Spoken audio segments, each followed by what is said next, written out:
O desejado de todas as nações. Capítulo 28. Levi Mateus.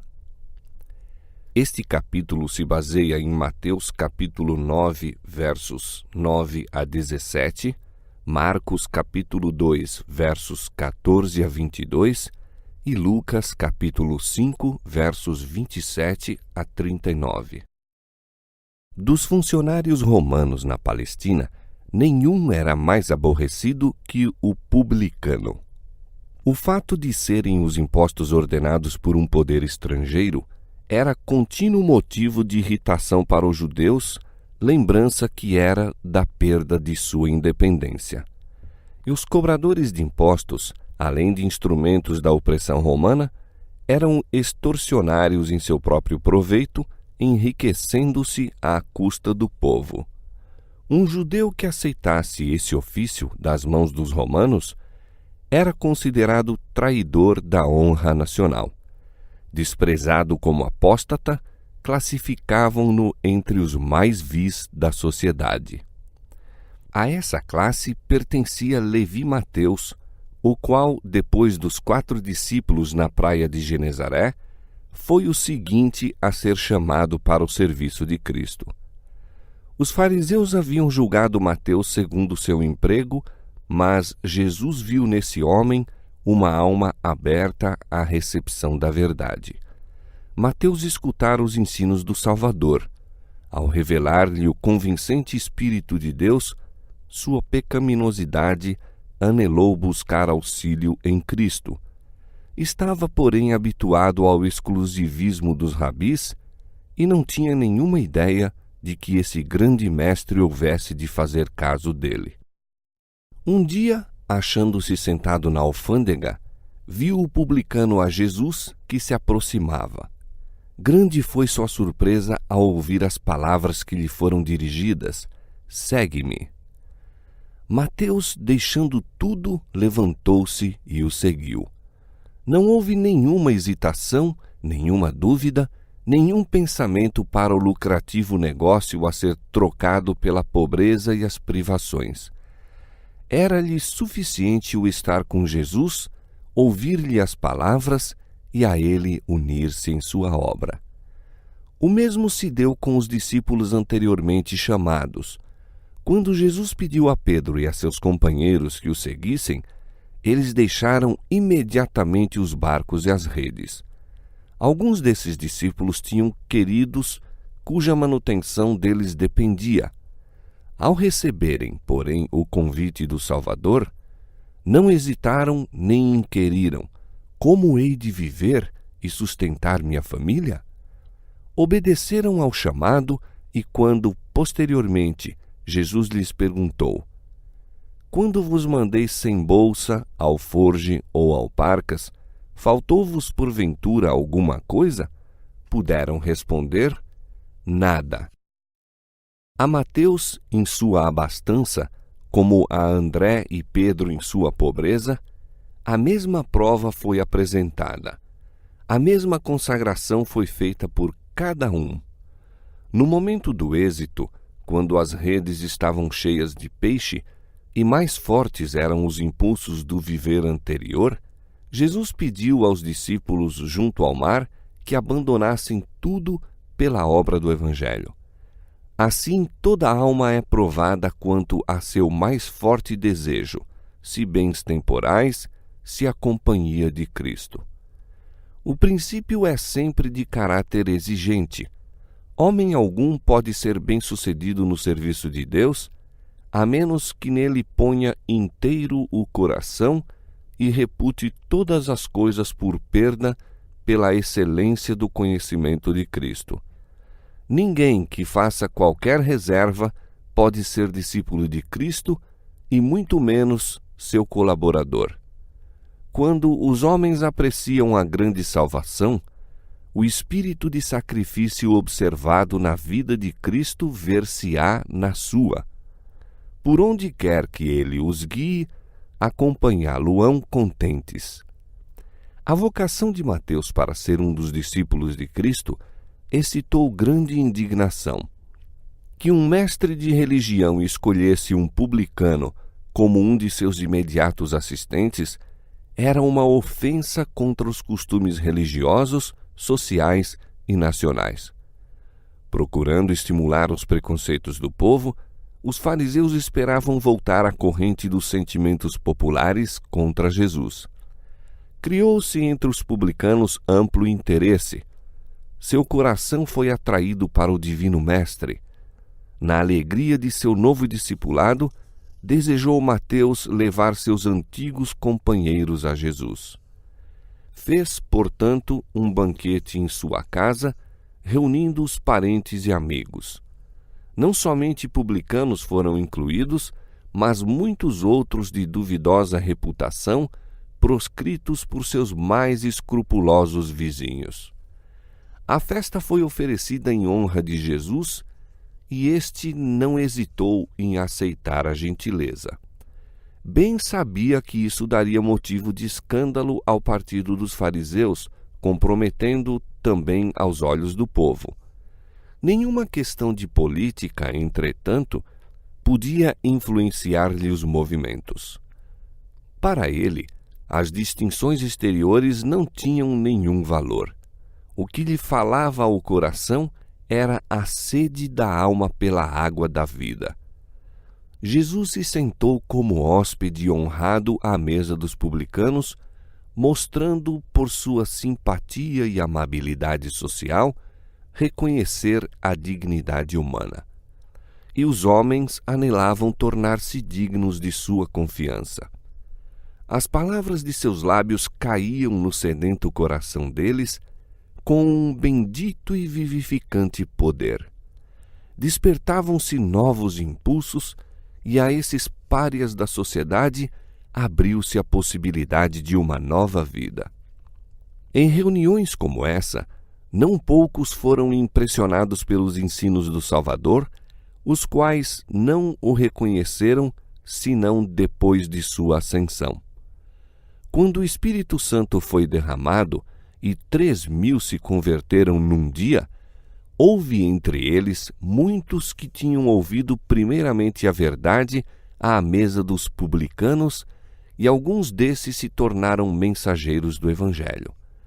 Ao próprio Mateus, o exemplo de Jesus na festa era uma lição constante.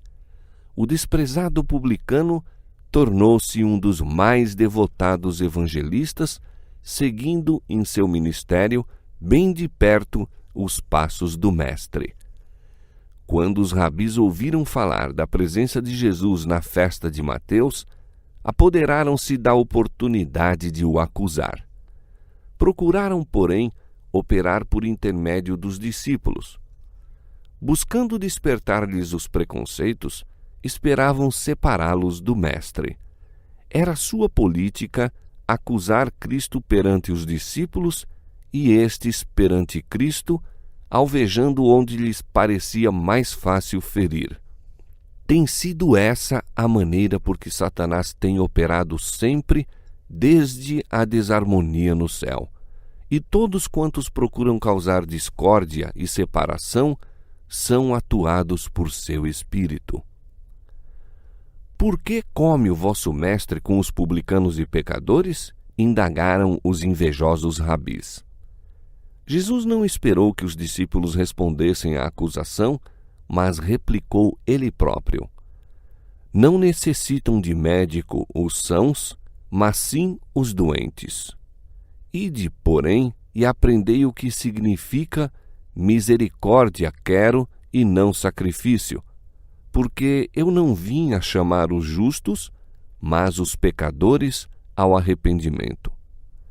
Os fariseus pretendiam ser espiritualmente sãos e, portanto, não necessitados de médico, ao passo que consideravam os publicanos e gentios como perecendo das moléstias da alma. Não era, pois, sua obra, como médico, procurar a própria classe que lhe necessitava o auxílio? Conquanto os fariseus presumissem tanto de si, encontravam-se, na verdade, em piores condições que aqueles a quem desprezavam. Os publicanos eram menos hipócritas e presunçosos, estando assim mais aptos a receber a influência da verdade. Jesus disse aos rabis: Ide e aprendei o que significa misericórdia quero e não sacrifício. Mostrou assim que, ao passo que pretendiam ser expositores da palavra de Deus, lhe ignoravam por completo o Espírito. Os fariseus calaram-se por algum tempo, mas apenas se tornaram mais decididos em sua inimizade. Procuraram em seguida os discípulos de João Batista e buscaram pô-los contra o Salvador. Esses fariseus não haviam aceito a missão do Batista. Apontaram-lhe escarnecedoramente a vida de abstinência, aos hábitos simples, à vestimenta ordinária e o declararam fanático. Como lhes denunciasse a hipocrisia, resistiram-lhe às palavras e procuraram suscitar o povo contra ele. O Espírito de Deus movera o coração desses escarnecedores, convencendo-os do pecado, mas rejeitaram o conselho de Deus e declararam que João estava possesso do diabo. Ora, quando Jesus veio, misturando-se com o povo, comendo e bebendo à mesa deles, acusaram-no de comilão e beberrão. Os próprios que faziam essas acusações eram culpados. Como Deus é mal representado e revestido por Satanás de seus próprios atributos, assim os mensageiros do Senhor eram desfigurados por esses homens maldosos. Os fariseus não consideravam que Jesus comia e bebia com os publicanos e pecadores, a fim de levar a luz do céu aos que se sentavam em trevas. Não queriam ver que toda a palavra proferida pelo Divino Mestre era uma semente viva que germinaria e daria fruto para a glória de Deus. Estavam decididos a não aceitar a luz, e, conquanto se houvessem oposto à missão do Batista, prontificavam-se agora a cortejar a amizade dos discípulos, esperando granjear-lhes a cooperação contra Jesus. Faziam parecer que ele estava anulando as antigas tradições e comparavam a austera piedade do Batista com a maneira de Jesus em banquetear-se com publicanos e pecadores. Os discípulos de João achavam-se por essa época em grande aflição. Foi antes de sua visita a Jesus com a mensagem de João. Seu amado mestre encontrava-se no cárcere e eles passavam os dias em tristeza. E Jesus não estava fazendo nenhum esforço para libertar João e parecia mesmo lançar descrédito sobre seus ensinos. Se João fora enviado por Deus, por que seguiam Jesus e os discípulos caminho tão diverso? Os discípulos de João não tinham clara compreensão da obra de Cristo. Pensaram que talvez houvesse algum fundamento para as acusações dos fariseus. Observavam muitas das regras prescritas pelos rabis e esperavam mesmo ser justificados pelas obras da lei. O jejum era observado pelos judeus como ato meritório e os mais rígidos dentre eles jejuavam 2 vezes por semana. Os fariseus e os discípulos de João estavam jejuando quando os últimos foram ter com Jesus com a interrogação: por que jejuamos nós e os fariseus muitas vezes e os teus discípulos não jejuam? Muito ternamente lhes respondeu Jesus. Não procurou corrigir-lhes a errônea concepção acerca do jejum, mas apenas fazê-los ver com justeza sua missão. E fê-lo empregando a mesma imagem de que se servira o próprio Batista em seu testemunho de Jesus. João dissera: aquele que tem a esposa é o esposo, mas o amigo do esposo, que lhe assiste e ouve, alegra-se muito com a voz do esposo. Assim, pois, já este meu gozo está cumprido.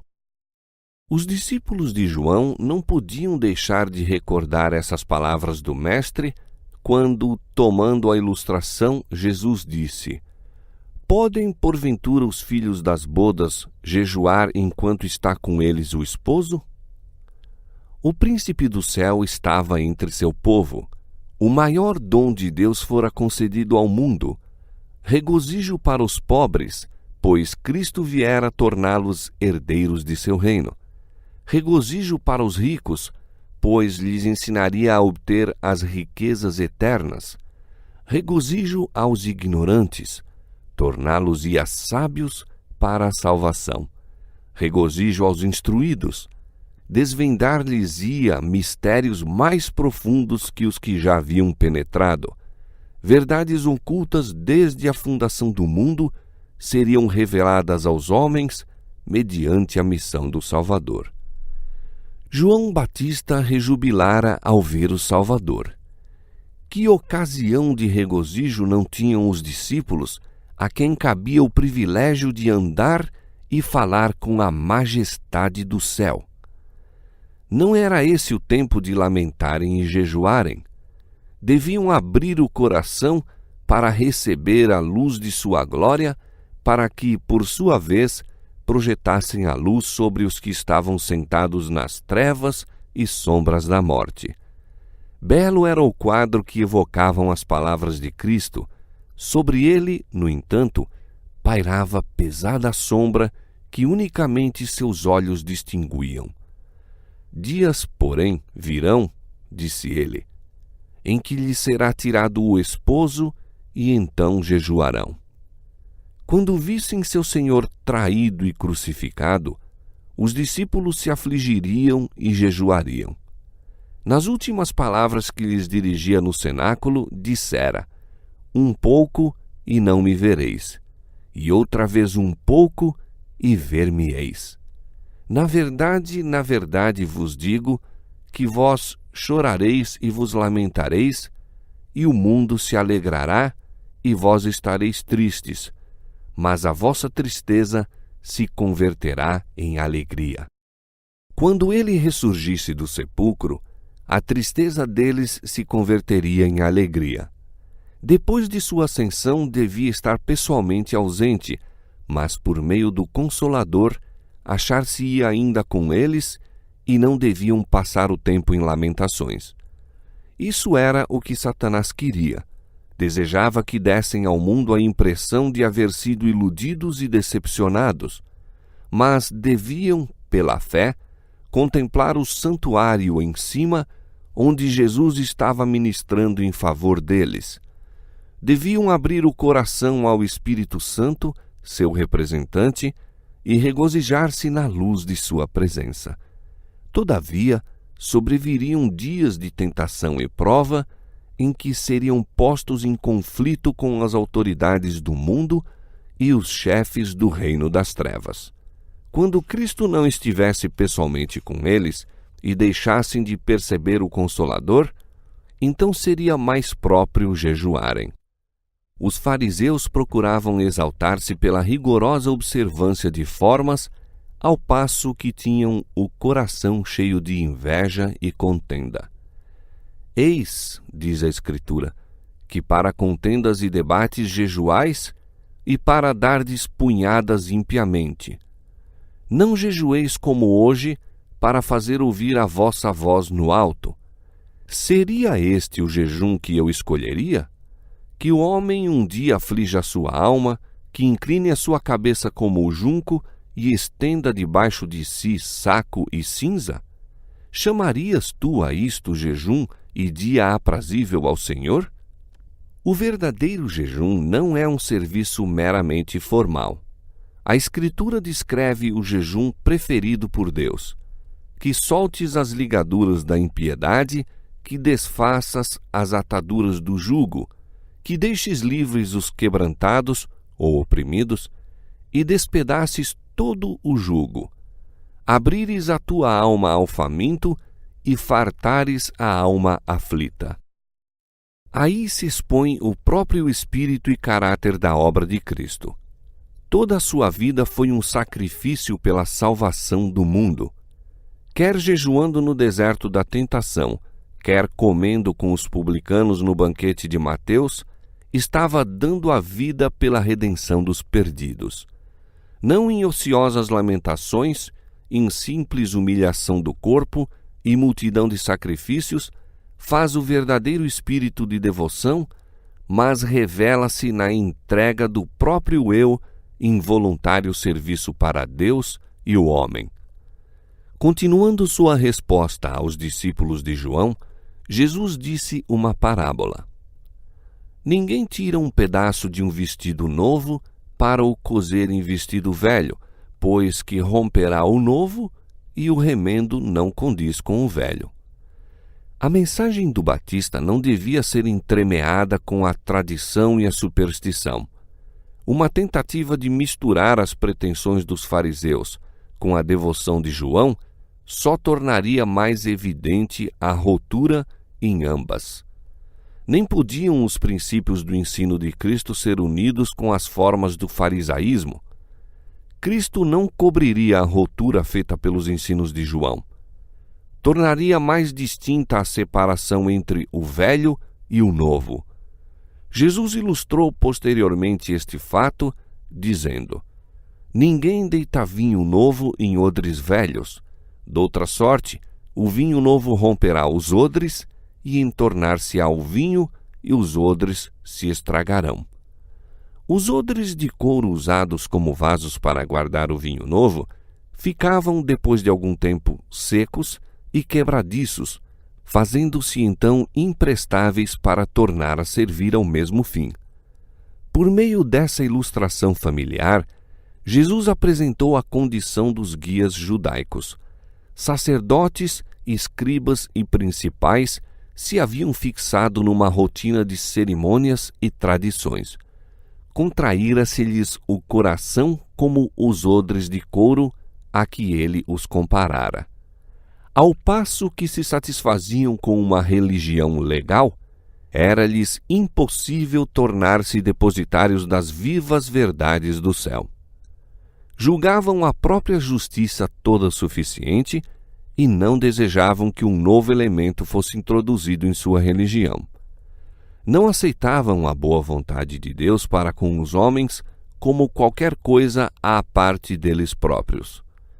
Relacionavam-na com méritos que possuíam por causa de suas boas obras. A fé que opera por amor e purifica a alma não podia encontrar união com a religião dos fariseus, feita de cerimônias e injunções de homens. O esforço de ligar os ensinos de Jesus com a religião estabelecida seria em vão.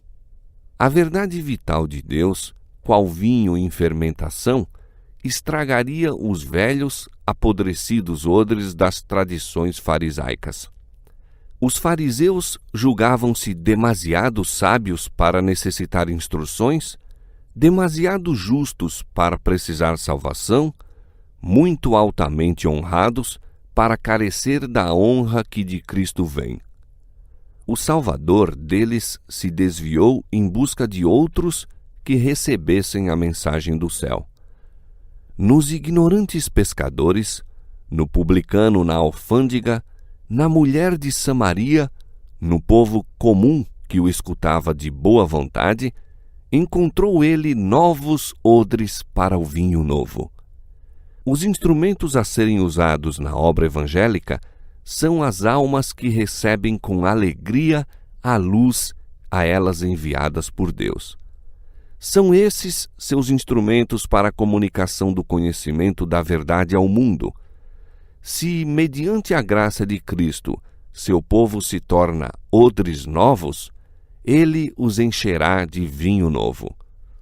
O ensino de Cristo, conquanto representado pelo vinho novo, não era uma nova doutrina, mas a revelação daquilo que fora ensinado desde o princípio. Mas para os fariseus, a verdade perdera sua original significação e beleza. Para eles, os ensinos de Cristo eram, em quase todos os respeitos, novos, e não eram reconhecidos nem confessados. Jesus mostrou o poder dos falsos ensinos para destruir a capacidade de apreciar e desejar a verdade. Ninguém, disse ele, tendo bebido o velho, quer logo o novo, porque diz, melhor é o velho. toda a verdade dada ao mundo por meio de patriarcas e profetas resplandeceu com a nova beleza das palavras de Cristo. Mas os escribas e fariseus não tinham nenhum desejo quanto ao precioso vinho novo. Enquanto não se esvaziassem das velhas tradições, costumes e práticas, não tinham, na mente e no coração, lugar para os ensinos de Cristo. Apegavam-se às formas mortas e desviavam-se da verdade viva e do poder de Deus. Foi isso que se demonstrou a ruína dos judeus e será a de muitas almas em nossos próprios dias. Há milhares a cometer o mesmo erro dos fariseus, a quem Cristo reprovou no banquete de Mateus. Em lugar de abandonar certa ideia nutrida ou rejeitar algum ídolo de opinião, muitos recusam a verdade descida do Pai da Luz, confiam em si mesmos e dependem da própria sabedoria e não compreendem sua pobreza espiritual. Insistem em ser salvos por alguma maneira em que realizem alguma obra importante. Quando veem que não há nenhum modo de introduzirem o eu na obra, rejeitam a salvação provida.